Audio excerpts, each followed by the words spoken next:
시편 102편은 절망과 소망으로 가득합니다. 1절에서 11절까지 말씀을 보면 시인은 고통 속에서 여호와께 부르짖고 있습니다. 간절히 기도하고 있습니다. 나의 날은 연기처럼 사라지며 지는 그림자와 시든 풀과 같습니다. 광야로 내몰리고 길을 잃어버렸습니다. 마치 죽어가는 사람처럼 자신을 포기하고 있습니다.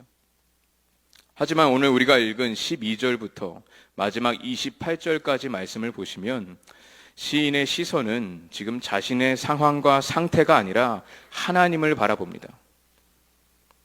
하나님을 바라볼 때 슬픔의 노래가 찬양으로 변합니다.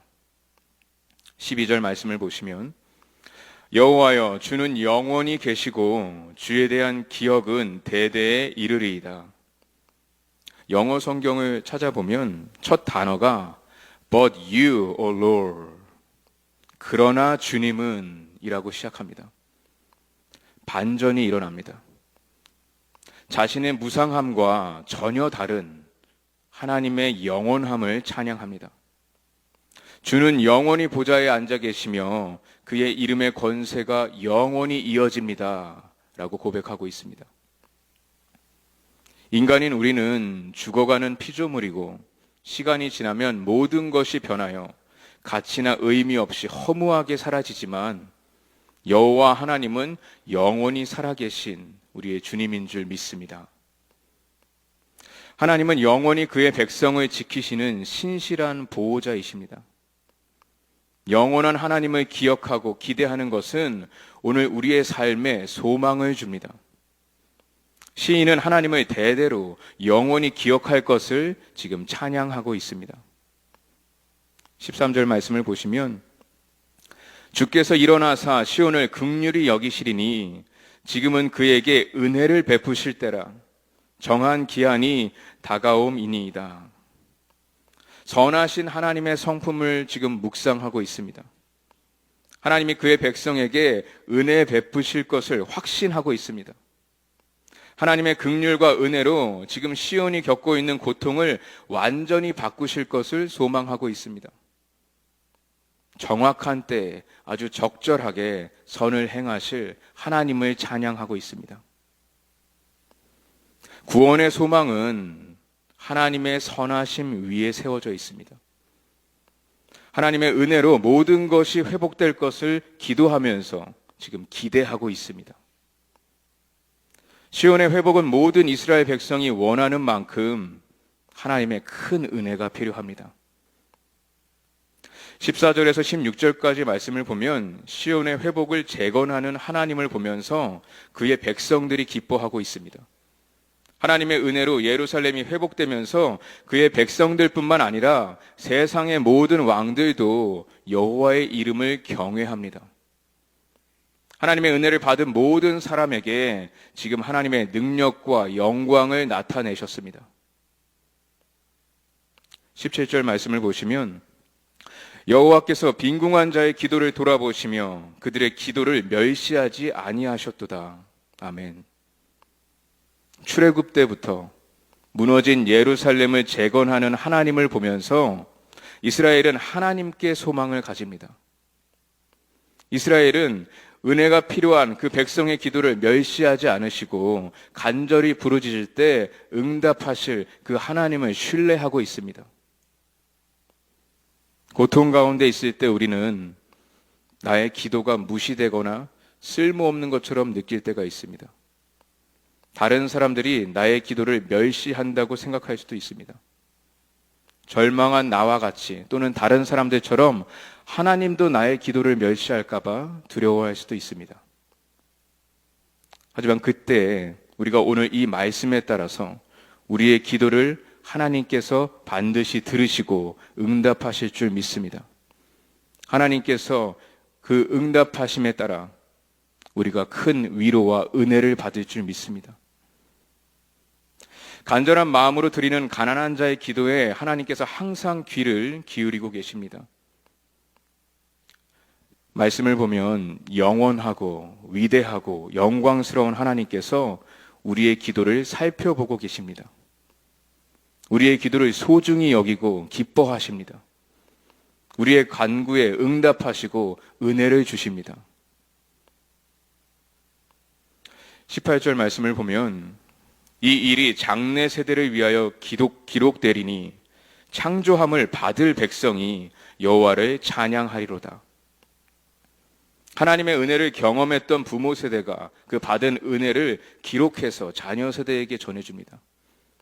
부모 세대가 남긴 그 하나님의 이야기, 신앙의 유산을 통해서 자녀 세대가 하나님을 찾고 하나님을 신뢰할 수가 있습니다. 하나님의 은혜를 기억하는 자녀 세대는 고통과 문제를 만났을 때 그 고난 가운데서도 낙담하고 포기하는 것이 아니라 하나님께 소망을 가지고 위로와 격려를 받을 수 있습니다. 하나님의 은혜를 경험하면서 하나님께 영광을 돌릴 수가 있습니다. 부모 세대에서 자녀 세대로, 은혜에서 은혜로 이어집니다. 아직 태어나지 않은 후손들도 부모 세대를 위해 하나님이 행하신 일들을 통해 그것을 보면서 하나님을 찬양할 수가 있습니다. 지금 태어나지 않은 우리의 후손들이 하나님의 은혜와 사랑이 기록된 성경을 읽으면서 하나님을 만나고 하나님을 믿고 하나님을 찬양하는 하나님이 백성이 될 줄 믿습니다. 오늘 우리와 우리의 자녀들이 여호와 하나님을 찬양하면서 하나님께서 과거에 행하신 일들과 현재 행하고 계신 그 일들을 기억하고 하나님을 신뢰하고 하나님께 소망을 가질 수가 있습니다. 시편 102편은 자기 백성을 돌보시는 하나님을 찬양합니다. 고통 속에서 죽음을 기다리는 포로들을 자유케 하신 그 하나님을 찬양하고 있습니다. 하나님의 은혜가 없다면 지금 그들에게는 소망이 없습니다. 여호와 하나님께서 출애굽 때와 또 포로 생활에서 그랬던 것처럼 지금 자기 백성의 탄식을 듣고 계십니다. 기도를 들으시고 하나님께서 시온을 회복하십니다. 하나님의 백성이 예루살렘에서 그 하나님을 찬양하고 있습니다. 하나님의 은혜와 영광을 선포하면서 영원히 하나님을 찬양할 것입니다. 22절 말씀을 보시면 그때의 민족들과 나라들이 함께 모여 여호와를 섬기리로다 라고 기록되어 있습니다. 시인은 하나님께서 현재의 고통을 그리고 시온의 영광스러운 미래로 바꾸실 것을 확신하고 있습니다. 그것을 노래하고 있습니다. 모든 민족과 나라가 예루살렘에 함께 모여서 하나님을 예배하는 모습을 소망하고 있습니다. 하나님의 백성이 예루살렘에 모일 때 모든 민족과 나라가 연합하여서 하나님을 섬깁니다. 온 인류가, 온 나라가 하나님을 예배하는 모습은 완전한 하나님의 나라를 보여줍니다. 시편 102편은 절망으로 시작하지만 소망으로 끝을 맺습니다. 오늘을 살아가는 그리스도인들이 환난과 가난과 고난 속에서 절망하지 않고 소망을 가질 수 있는 성경적인 원칙을 우리가 발견할 수 있습니다. 첫째로, 영원한 하나님이 모든 것을 다스리십니다. 영원한 하나님이 우리의 삶을 다스리십니다. 시인은 영원한 하나님을 찬양하고 있습니다. 모든 것이 변하고 사라지고 의미 없고 다 썩어지고 없어지지만 하나님은 영원히 계시고 하나님에 대한 기억이 우리에게 영원히 이어집니다. 우리를 향하신 하나님의 계획과 은혜가 영원합니다. 둘째로, 영원한 하나님의 은혜가 우리에게 있습니다. 우리는 나의 상황이나 상태로 우리를 향한 하나님의 은혜를 판단하는 경향이 있습니다. 상황이 좋으면 우리가 하나님의 은혜 가운데 걸어가고 있다고 생각합니다. 하지만 고난을 당할 때 우리가 하나님의 은혜를 알아보지 못할 때가 많습니다. 우리의 삶을 포함한 모든 것을 다스리시는 그 영원한 하나님의 은혜가 우리에게 있다는 사실을 분명하게 알고 있다면 지금 당하는 그 고난을, 그 고통을 기꺼이 참을 수 있습니다. 하나님이 오늘 우리에게 은혜를 베푸십니다. 우리가 느끼지 못하고 보지 못할 때에도 하나님의 은혜가 우리에게 있습니다. 우리의 기도를 살피고 계시고 멸시하지 않으십니다. 우리의 필요를 아시고 모든 것을 공급하시고 회복하십니다. 마지막으로 영원한 하나님을 우리가 찬양할 수 있도록 우리에게 그분의 영광을 나타내십니다. 시편 102편은 하나님의 영광을 찬양하고 있습니다. 불평도 없고 절망도 없고 오직 찬양만 있습니다. 여호와의 이름을 시온에서 그 영예를 예루살렘에서 선포하게 하려 하심이라.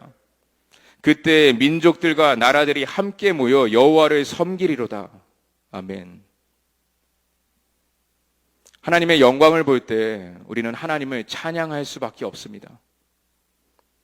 시편 102편 말씀을 잘 읽어보면 절망에서 소망으로 바뀌었습니다. 하나님의 은혜를 구하며 하나님의 은혜 안에서 깊이 오래 한 모든 기도는 결국 하나님을 찬양하면서 끝이 납니다.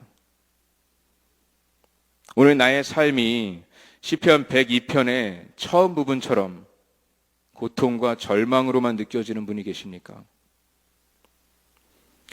사랑하는 KCPC 성도 여러분, 항상 기억하시기를 바랍니다. 영원한 하나님이 그의 백성과 함께하는 이야기는 항상 영광스러운 찬양으로 끝이 납니다. 영원한 하나님과 함께하는 우리의 인생의 끝이 절망이 아니라 결국 찬양으로 변화될 줄 믿습니다. 하나님께서 우리의 모든 간구를 들으시고 우리의 모든 눈물을 닦아주십니다. 하나님의 은혜가 모든 상처를 치유하고 회복합니다. 모든 슬픔이 하나님의 영광 앞에서 작아지고 사라지고 기쁨으로 변합니다. 하나님의 영광 앞에서 우리는 찬양할 수밖에 없습니다. 한번 생각해 보세요. 나의 삶 속에서 고통의 시간을 지나갈 때 어떤 하나님의 은혜를 경험하셨습니까? 하나님의 영광이 나타날 때 내가 만났던 그 환난과 고통을 하나님이 어떻게 사용하셨습니까? 질병은 우리가 하나님께 의지하도록 돕습니다. 죽음은 영원한 생명과 믿음을 다시 생각하게 만듭니다. 재정적인 문제는 물질주의에 사로잡힌 우리의 영혼을 깨웁니다. 환난과 가난과 고난 속에서 절망하는 것이 아니라 신실하신 하나님의 은혜를 기억하면서 영원한 소망을 바라보는 믿음의 눈이 우리 모두에게 있기를 기도합니다. 시편 102편은 영원한 소망이 되시는 하나님을 섬기고 그분 앞에서 노래하라고 가르칩니다. 우리의 소망이 하나님께 있을 때 하나님께서 행하실 그 일들을 우리가 기대할 수가 있습니다. 하나님의 은혜를 위해서 우리가 기도할 수가 있습니다. 하나님의 은혜가 오늘 우리의 삶 가운데 가득하기를 축복합니다. 우리의 가정과 우리의 자녀들, 우리의 교회와 우리가 살고 있는 이 커뮤니티에 하나님의 은혜가 충만하기를 기도합니다. 그리스도인으로서 우리는 단순히 고난을 참고 이기는 것뿐만 아니라 하나님의 은혜와 그 영광을 원하고 찬양해야 합니다. 오늘 우리의 소망이 하나님께 있을 때 하나님의 은혜와 그 영광을 갈망하고 찬양할 수가 있습니다. 오늘 시편 102편 말씀을 묵상하면서 우리 스스로에게 한번 말씀해 주세요. 나는 절망하지 않겠습니다. 영원한 하나님이 나와 함께 계십니다. 나는 의심하지 않겠습니다. 영원한 하나님이 모든 것을 주관하십니다. 하나님은 선하신 분입니다. 오늘 우리의 소망이 어디에 있습니까? 우리가 지금 어둡고 차갑고 최악의 순간에 있을지라도 하나님께서 우리의 삶의 이야기를 절망에서 완전한 찬양으로 변화시키실 줄 믿습니다. 모든 이야기에는 항상 비극이 있습니다. 어려운 순간들이 있어요. 하지만 주인공은 그 문제에 맞서고 그것을 극복하면서 고난을 극복하고 그로 인해서 성장할 수가 있습니다. 영원한 하나님의 그 크신 이야기 안에 들어있는 우리의 이야기가 어떻게 끝나기를 원하십니까? 무엇을 바라고 계십니까? 오늘 우리 모두에게는 영원한 소망이 필요합니다. 단 한순간도 영원한 소망이 되신 하나님에게서 우리가 벗어날 수 없습니다. 하나님의 은혜가 모든 것을 변화시킬 줄 믿습니다. 우리의 절망을 소망으로 바꾸시고 우리의 슬픔을 기쁨으로 만드십니다. 우리의 실망을 하나님의 영광으로 덮고 찬양하게 만드십니다. 우리의 모든 고통을 살피시고 기도하게 하십니다. 오늘 우리 모두는 하나님의 은혜가 필요합니다. 예수 그리스도를 믿음으로 하나님께서 우리의 관계를 회복하셨고 모든 것을 회복하실 것을 우리에게 약속하셨습니다. 모든 것이 선을 이루도록 우리 안에 하나님이 역사하실 것입니다. 그리고 우리를 통해서 일하실 것입니다. 영원한 소망 되시는 그 하나님을 바라보고 하나님의 은혜를 경험하고 하나님의 영광을 찬양하는 우리 모두가 되기를 우리 주 예수 그리스도의 이름으로 축원합니다.